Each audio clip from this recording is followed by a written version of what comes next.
अघोरा तांत्रिक कई दिनों से कुछ साधना कर रहा था।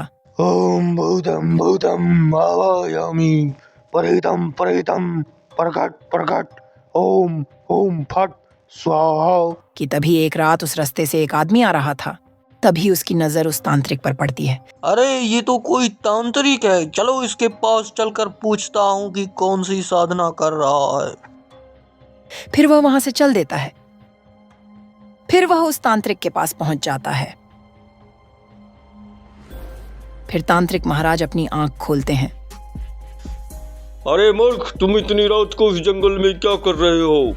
चले जाओ यहाँ से, वरना मारे जाओगे।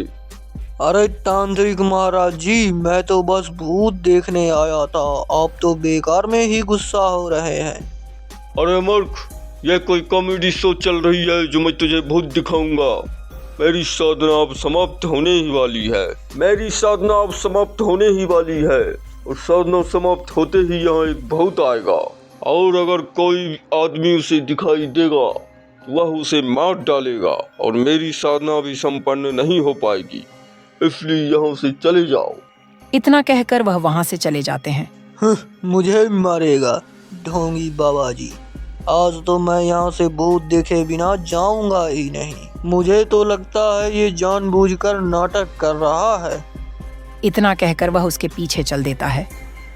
फिर तांत्रिक महाराज अपनी साधना करने लगते हैं और रोहना उन्हें पेड़ के पीछे छिप कर देख रहा था।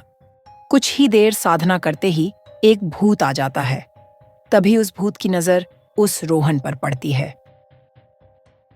भूत को देखते ही रोहन डर के मारे बेहोश हो जाता है। कुछ देर बाद, अरे रोहना, अरे रोहना, मर गया क्या?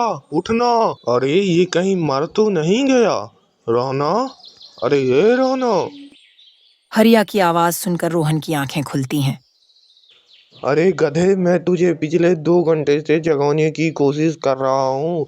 तू यहाँ बीच जंगल में क्या कर रहा है? अरे नहीं, मैंने कल यहाँ एक तांत्रिक को साधना करते हुए देखा था। मुझे लगा कि कोई ढोंगी पंडित होगा, लेकिन उसने तो सचमुच का भूत बुला दिया और मैं उस भूत को देखकर बेहोश हो गया। अबे तुझे मैं ही मिला था उल्लू बनाने के लिए। मुझे पता नहीं कि तू उधार की तारी ले आता है पसी खाना से और पीकर बेहोश हो जाता है। जा जा, हवा आने दे, फेंकना बंद कर। अरे नहीं नहीं, मैं तो सही कह रहा हूँ। कल रात वो भूत तो मुझे मार ही डालता, पर मैं बच गया। फिर वह वहां से चल देता है। रोहन को लगता है कि वह बच गया, पर उसे ये नहीं पता था कि उसके पीछे एक भूत पड़ गया है जो उसकी मौत का कारण होगा। कुछ ही देर में रात हो जाती है। फिर रोहन सो जाता है।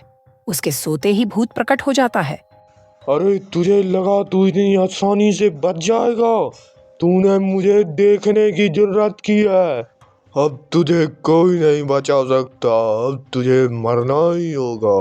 पहले मैं कुछ गांव वालों को मारूंगा, फिर 7वें दिन तुझे भी मार डालूंगा और फिर मैं आजाद हो जाऊंगा।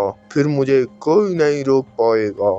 इतना कहकर वह भूत रोहन के शरीर में प्रवेश कर जाता है। भूत के रोहन के शरीर में प्रवेश करते ही उसकी आंखें गुस्से से लाल हो जाती हैं और देखते देखते वह एक भूत में बदल जाता है। फिर वह वहां से चल देता है और अपने शिकार की तलाश में गांव में भटकने लगता है और फिर एक आदमी को उठाकर चल देता है। अगले दिन जैसे ही रात होती है, वह भूत में बदल जाता है और एक आदमी को उठा ले जाता है। अगले दिन से वह हर रोज किसी न किसी को उठाकर ले जाता था और ऐसे ही कुछ दिन बीत जाते हैं। अगली सुबह नेताजी और हरिया बैठकर कुछ गप्पे लड़ा रहे थे। अरे आजकल गांव में कई गांव वाले गायब हो रहे हैं, पता नहीं इसके पीछे का कारण क्या है। अरे नेताजी, मुझे तो लगता है कि ये सब रोहना का करतूत है। आज से करीब 4-5 दिन पहले वो मुझे जंगल में बेहोश पड़ा मिला था। जब मैंने उससे पूछा कि तू यहाँ क्या कर रहा है, तो उसने बताया कि मैंने एक भूत देखा और बेहोश हो गया। और उसी दिन से ये गांव वालों की गायब होने की घटना सामने आ रही है। मुझे तो लगता है रोहना कोई भूत है। ओ तो ये बात है, आज रात हम उसके घर पर चलते हैं, वहीं से पता चलेगा कि आखिर माजरा क्या है। फिर रात होते ही वह दोनों रोहन के घर पहुंच जाते हैं। अरे रोहना का घर तो बंद है, अब क्या करें? अच्छा नेताजी, कोई बात नहीं है, गेट तो बंद है मगर खिड़की तो खुली हुई है ना, हम उसी में से झांक कर देख लेते हैं। फिर नेताजी और हरिया खिड़की से झांकते हैं, पर झांकते ही उन्हें भूत दिखाई देता है, जिससे वे बहुत डर जाते हैं।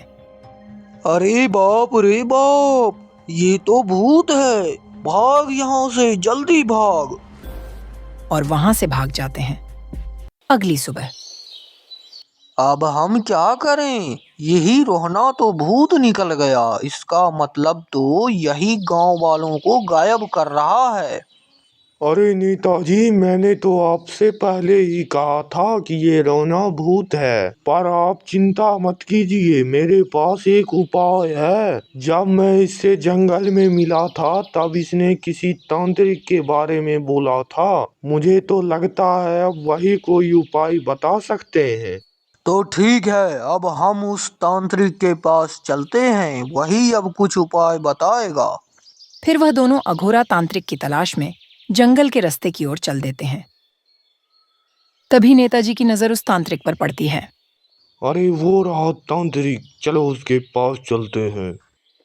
फिर वह वहां से चल देते हैं और वह दोनों वहां पहुंच जाते हैं। अरे नेताजी, आप इधर क्या कर रहे हैं? आपको कोई काम है क्या?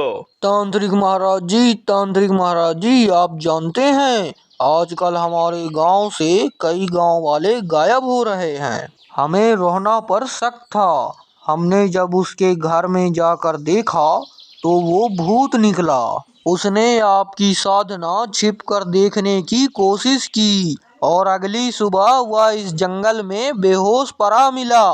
अरे इस रोहना ने गलती तो किया है, उसी के कारण मेरी साधना संपन्न नहीं हो पाई और मुझे फिर से साधना करना पड़ रहा है। जब मेरी साधना पूर्ण होने ही वाली थी, उस समय उस रोहना ने छिपकर मुझे देखने की जुर्रत की, जिसके कारण वह भूत उसके सामने आ गया और उसके शरीर में प्रवेश कर गया और वह भूत अपनी भूख के चलते अब गांव वालों को मारकर खा रहा है और वह भूत 7वें दिन उस रोहना को भी मार के खा जाएगा। फिर वह आजाद हो जाएगा, फिर उसे कोई नहीं रोक पाएगा। 6 दिन तो बीत चुका है, आज 7वां दिन है। आज अगर तुमने रोहना को नहीं मारा तो वह भूत रोहना को मार के खा जाएगा और वह आजाद हो जाएगा, फिर उसे कोई नहीं रोक सकता। अगर आपके पास कोई उपाय है तो हमें बताइए, नहीं तो ये ऐसे ही गांव वालों को गायब करते रहेगा। अगर तुम्हें उस भूत से बचना है तो रोहना को मार डालना और ध्यान रखना, उसे सोते वक्त ही मारना, वह जागना नहीं चाहिए, वरना वह भूत तुम दोनों को वहीं पे मार डालेगा। फिर वह दोनों वहां से चल देते हैं और रोहन के घर पर पहुंच जाते हैं। अरे नेताजी, रुकिए रुकिए, पहले हम खिड़की से झांक कर देख लेते हैं कि रमन सो रहा है या जाग रहा है। अगर वो जाग रहा होगा तो हम नहीं जाएंगे, वरना वो हमें मार डालेगा। फिर वह दोनों खिड़की से झांक कर देखते हैं और रोहन सो रहा था। फिर वह दोनों घर के अंदर घुस जाते हैं। अरे रोहना, मुझे माफ करना, अब मुझे तुझे मजबूरन ही मारना पड़ेगा। अरे नेताजी, अपनी पिंपूरी बजाना बंद कीजिए और जल्दी से इसे टपका दीजिए, वरना ये अगर जाग गया हो तो हम दोनों को टपका डालेगा। और नेताजी रोहन के पेट में चाकू घुसा देते हैं और रोहन वहीं मर जाता है और वह भूत भी।